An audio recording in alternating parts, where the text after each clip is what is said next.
Okay, let's get right into it. What we're about to unpack isn't just another theory. You should think of this as a high-density conceptual map, really, framed as an open letter to one of the giants of physics, Leonard Susskind. And it's aimed at a crisis that's right at the heart of our understanding of the universe.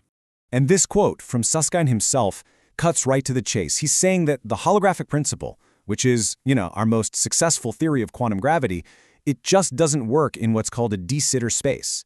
Now, why does that matter? Well, because our universe, the one we're in right now, is a de Sitter space. It's expanding. So we have this absolutely beautiful, elegant theory that's totally useless for describing the world we actually live in. That's a huge problem. You can almost picture string theory as this magnificent, soaring cathedral. I mean, it's an incredible work of intellectual architecture, truly stunning. But there's just one tiny little problem. It was designed and built for a completely different kind of universe, a different kind of space. And that is the core issue we have to tackle. And this really lays out the conflict perfectly. On the left, you've got anti-de Sitter space, or ADS. Think of it as the physicist's sandbox. It's perfect for holography because it's static and has this nice hard boundary to work with. But then, on the right, you have our universe, de Sitter space. This is the live server. It's constantly expanding, there's no fixed boundary anywhere, and that's why trying to do holography here just breaks. It creates a crisis. So let's pivot to the proposed solution. It's called the Holographic Entropic Receipt Theory, or HERT, and it argues something really radical. The problem isn't with the universe. The problem is with the fundamental metaphor we're using for the universe. The huge conceptual leap here is to stop seeing the universe as a geometric box or a container that's missing a wall. HERT says, let's throw that idea out. Instead, let's view it as a piece of information, a kind of thermodynamic receipt printed out from a transaction that happens somewhere else, in a higher dimension. The whole game shifts from geometry to pure information. So where does this receipt come from? In this model, the source of everything is called the Pleroma. The easiest way to think about it is like an original, perfect, uncompressed master file on a computer. It's this field of pure information, total coherence, existing in a higher dimension, and it holds all the data that makes up our reality. And so what does that make our reality? What is our space-time? Well, it's a projection from that master file. But, just like when you copy a video or an MP3, the process is lossy. You lose a little bit of fidelity. Our universe is that lower-dimensional, imperfect, compressed copy. It's the warped record, not the original masterpiece. Now, this completely flips one of the most fundamental ideas in all of physics, entropy. HERT says that entropy isn't just about things becoming more random or disordered. No. It's the cost. It's the processing fee, the computational energy it takes to render our 3D reality from that higher dimensional master file. It's the literal price of existence. Okay, so if our universe really is a kind of computational system, just a projection, then the next logical step in this whole audit is to go looking for the evidence, right? We'd have to search for proof of that framework to see if we can find the code that's running underneath the code of physics itself. And this brings us to a pretty staggering question. I mean, could there really be evidence of literal computer code embedded in the laws of the universe? The theory says it should be there, but could it actually be true? And here's the absolute bombshell. It turns out, yes, physicists were deep in the weeds of supersymmetry, a theory connecting all the fundamental particles, and they found something completely unexpected.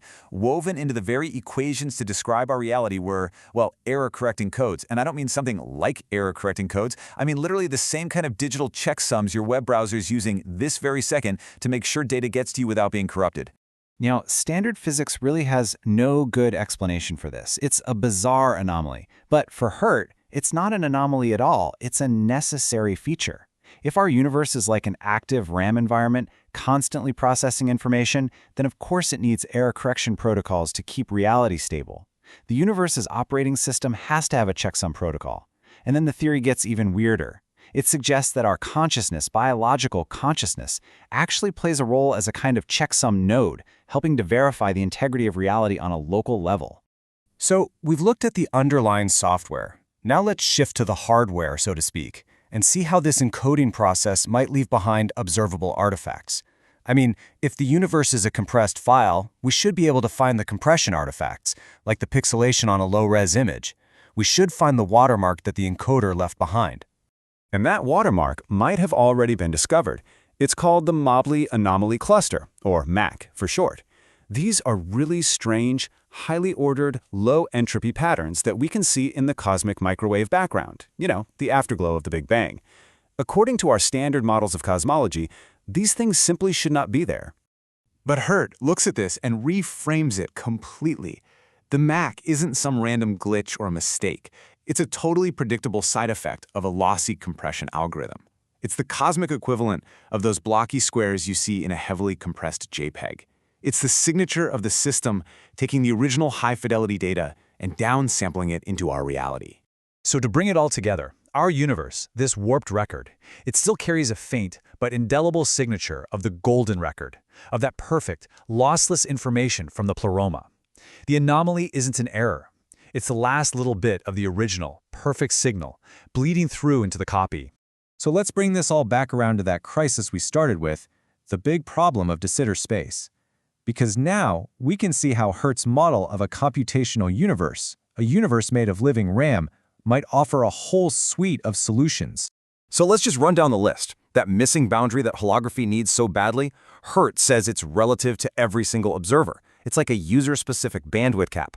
The mysterious expansion of the universe we call dark energy, well, that's just the system allocating more RAM to handle more data. And the cosmological horizon, the so-called edge of the visible universe, that's just the limit of your personal rendering power, the edge of your screen. And all of this leads to one final, pretty profound thought. If the universe really is a computation, and if our perception, our consciousness, is the very process that verifies the data, what's the endgame? What happens when that cosmic data packet is finally and fully verified? That, right there, is the ultimate question.